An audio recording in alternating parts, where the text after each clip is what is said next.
Nous sommes le dimanche 21 octobre 2018 et voilà quelques réflexions. Alors, je vais revenir sur la question du H. La question du H.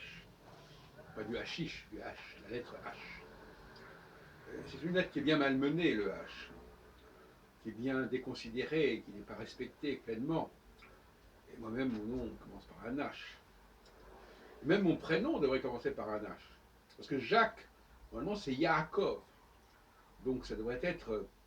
Il devrait y avoir un H après le J. Il faudrait dire Jéac.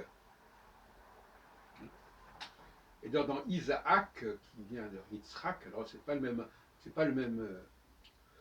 C'est pas le même. Dans le Yaakov, c'est le Haïn, dans Yitzhak, c'est le Chet. Bon. Alors, et tout ça, c'est rendu généralement par le H. Que ce soit le H, le Het, le Haïn, le Chet. Il y a trois lettres qui sont en hébreu qui sont rendues par le simple lettre H en français, ou parfois CH.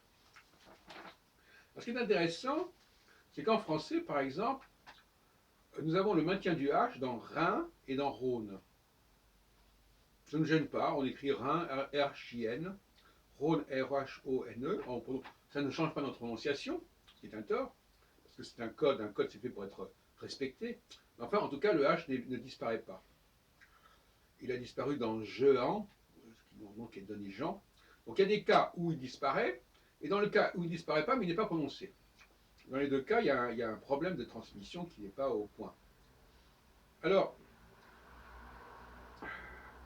le H est mieux géré, par exemple, après le P, ou après le C, ou le S. Là, on sait que s'il y a S, H, CH ou PH, il faut prononcer CHE ou FE. Donc là, ça ne s'est pas perdu. Par contre, ça s'est perdu après le J. Et puis alors, en français aussi, après le T. On dit théologie, on ne dit pas theology comme font les Anglais. Alors, les Anglais, à mon avis d'ailleurs, respectant le français ancien, prononcent le H, prononcent le TH différemment du T sans H. Je ne parle pas du T, T. Donc, l'anglais le français a quand même beaucoup perdu au niveau du respect des codes de prononciation du H. Il l'a gardé pour le PH et le SH, mais il l'a perdu pour le TH, et probablement pour le JH, et probablement pour le RH. Alors, les Anglais ont gardé, notamment, ce qui d'ailleurs fait la difficulté, le TH pour le this, le that, on a dit tout à l'heure theory, on dit théorie, qui est une erreur probablement.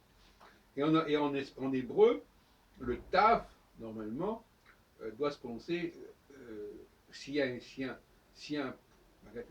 une lettre double, si elle est prononcée, s'il n'y a pas de point, elle se prononce fe, et s'il y a un point, elle se prononce te. Ce n'est pas respecté en hébreu moderne.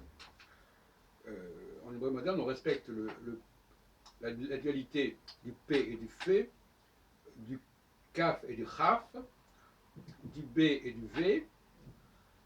Mais on ne distingue pas la dualité entre le G, le Guimel avec ou sans Dagesh, ni le Tav avec ou sans Dagesh. Donc c'est un système un petit peu bancal.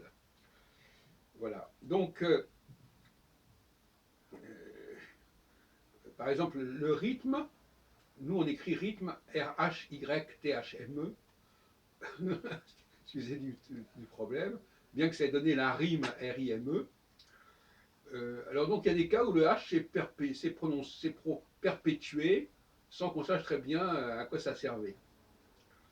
Et j'ai dit l'autre jour, juif, non seulement ça devrait être judéen, mais ça devrait même être yéhoudien.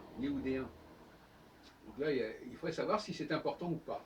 Voilà le débat en fait. Est-ce qu'il est important de respecter les codes d'origine ou est-ce qu'on peut très bien en faire abstraction et passer outre?